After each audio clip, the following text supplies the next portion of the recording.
নমস্কার বন্ধুরা, কেমন আছেন? আশা করি ভালো আছেন। আজ আমি বেলের সংরক্ষণ কেমনভাবে করব সেটাই আপনাদের সঙ্গে আমি শেয়ার করলাম। বেল সংরক্ষণ, প্রথমে বেলটাকে ফাটিয়ে নিয়েছি, বেল চামচের সাহায্যে বার করে নিয়েছি, বেলটাকে একটা মিক্সিং জারের মধ্যে দিয়ে দিয়েছি। মিক্সিং হয়ে গেছে, সেটা আমি মশারির মধ্যে দিয়ে নিলাম। মশারি জাল ছিল আমার বাড়িতে, সেটার সাহায্যে আমি এই কাঠটাকে বার করে নিলাম। আপনাদের বাড়িতে ছাঁকনি বা কোনো সুতির কাপড় থাকলে আপনারা বার করে নিতে পারেন। এই গরমের দিনে বেলের শরবত খেতে কার না ভালো লাগে। তবে বারবার বাজারে যাব, তার জন্য বেলটা কিভাবে সংরক্ষণ করব সেই পদ্ধতি আজকে আপনাদের দেখাবো। চলুন তাহলে দেখা যাক। বেলটাকে ভালো করে বার করে নিয়েছি মশারি জালের সাহায্যে।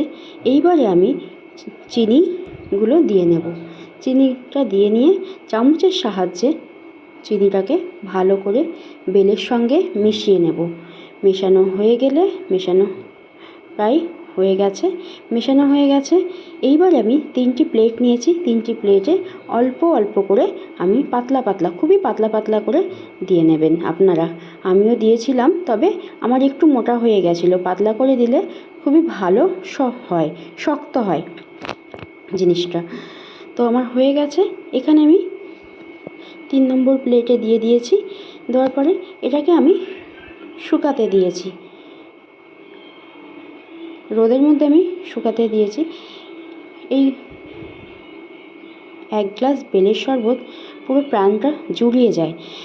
আমার বেল শুকিয়ে গেছে, খুবই শক্ত হয়েছে বেলটা, কিন্তু আমি চামচের সাহায্যে গুটিয়ে গুটিয়ে আমি তুললাম বেলটাকে। খুবই কষ্টকর, কিন্তু খুব শক্ত হয়ে গেছিলো। প্রেসার দিয়ে আমি বেলটাকে তুলেছি। তোলার পরে আমি এটাকে একটা ভালো করে মিক্সিং জারের মধ্যে আবারও আমি এটা দিয়েছি। মিক্সিং জারের মধ্যে দেওয়ার পরে খুব শক্ত হয়েছিল, যেহেতু আমি সেই শক্তটা খুব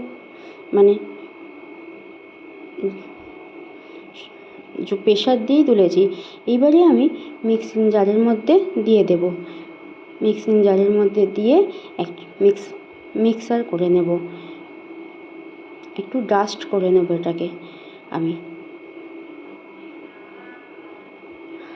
আমার ডাস্ট হয়ে গেছে। আমি এটাকে কাচের একটি বাটিতে ঢেলে আপনাদের দেখাবো যে খুব সুন্দরভাবে মিক্সার হয়েছে। এই জারে, কাচের বাটিতে ঢেলে এবার আমি একটু কাচের জারের মধ্যে আবারও তুলে রাখবো। কাচের জারের মধ্যে আমি এটাকে সংরক্ষণ করব। সংরক্ষণের জন্য আর কি কাচের জারটি ব্যবহার করব। যাই হোক, ভিডিওটি সম্পূর্ণ দেখুন। ভিডিওটি ভালো লাগলে লাইক, কমেন্ট, শেয়ার করুন।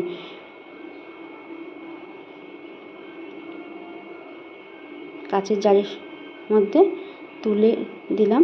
দেওয়ার পরে ঢাকনাটা খুব ভালো করে, শক্ত করে ঢাকনাটাকে মুড়ে আপনি ফ্রিজে রেখে দিতে পারেন।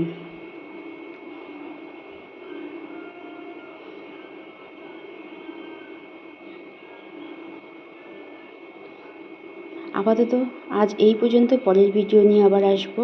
ভালো থাকবেন, সুস্থ থাকবেন। টাটা।